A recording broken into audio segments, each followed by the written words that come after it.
Ito po yung kalsada at yan po yung sasakyan iniwan natin at lalakarin po natin na sa 150 meters ay naroon na po tayo sa property mga ka-farmlat. Ngayon po ay narito na po tayo sa tapat po ng property. Nasa frontage na po tayo mga ka-farmlat. Kung 4x4 po yung ating sasakyan ay makakarating po dito sa area. Yan, may bakod na po siya.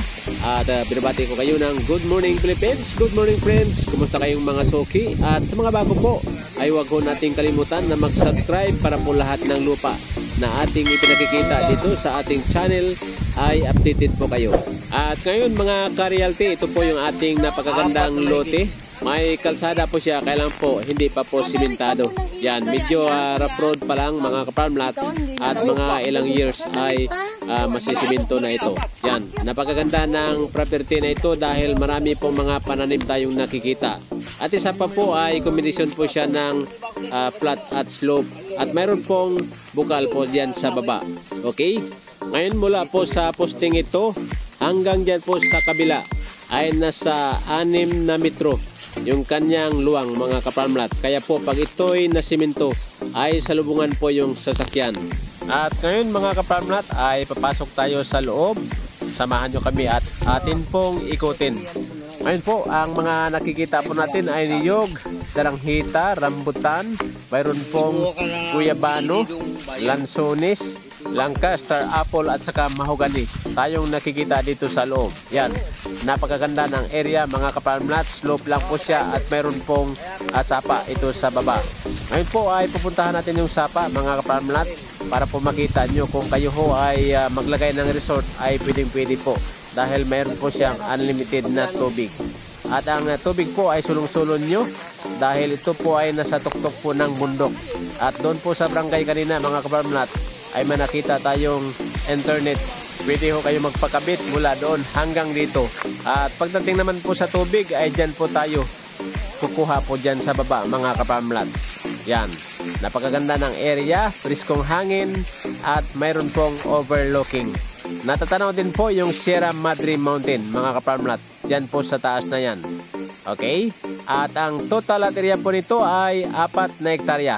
At ang ating location po ay Tanay Rizal.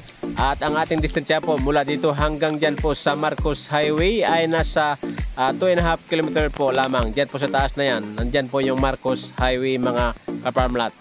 Ngayon po ay bababa tayo para po makita nyo yung sapa. Napakalinis na sapa mga ka-farmlat at pwede ho kayo maglagay ng inyong resort dito sa property ito. At habang papunta tayo roon mga ka-farmlat, yan, sa mga bago po sa ating YouTube channel, kami po ay tumatanggap po ng mga pagpapatitulo ng lupa. Kaya po ng transfer of land title, application of original certificate of title, land surveying, landscaping, extrajudicial settlement, pati po house design and construction mga ka-farmlat. At ngayon mga ka-farmlat, pababa na tayo at ito po yung mga kasalukuyang pananim na ating nakikita ngayon. Yan, kalamansi at taranghita. Combination po ito ng mga iba't ibang prutas mga ka-farmlat. At napakalawak nito, ito po ay 4 hectares. Marami pa pong mga pananim na pwede ho may tanim dito. At yan po, may mga saging pa tayong nakikita. At yan naman yung mga pananim sa kabilang sapa mga ka-farmlat. Yan, kinulos ko lang po yung camera at nakikita po nyo yung mga pananim dyan sa kabila. At yung sapa, dyan lang po sa baba na yan mga ka-farmlat.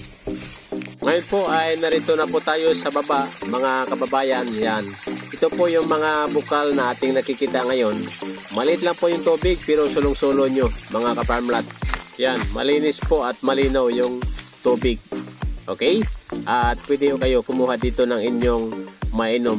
Yan, lagyan lang po natin ito ng parang balon mga ka-farmlat para dito ho tayo or maipon po yung mga tubig.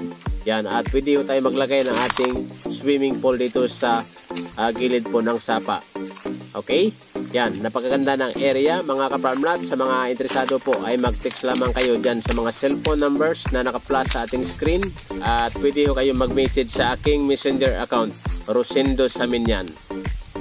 At kayo naman po ay paakyat na tayo at meron pong hagdanan ito mga ka-farmlat at saka bamboo grass.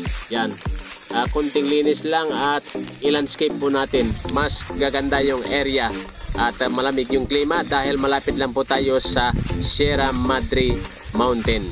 Yan po, marami pong salamat sa inyong pagtangkilik dito sa Realty Philippines TV, mga kaparmlat. At muli from Tanay Rizal, ako ang inyong kaparmlat, Rosendo Saminyan. Kayo po ay nakikinig at nanonood dito sa Realty Philippines TV. Mabuhay tayong lahat.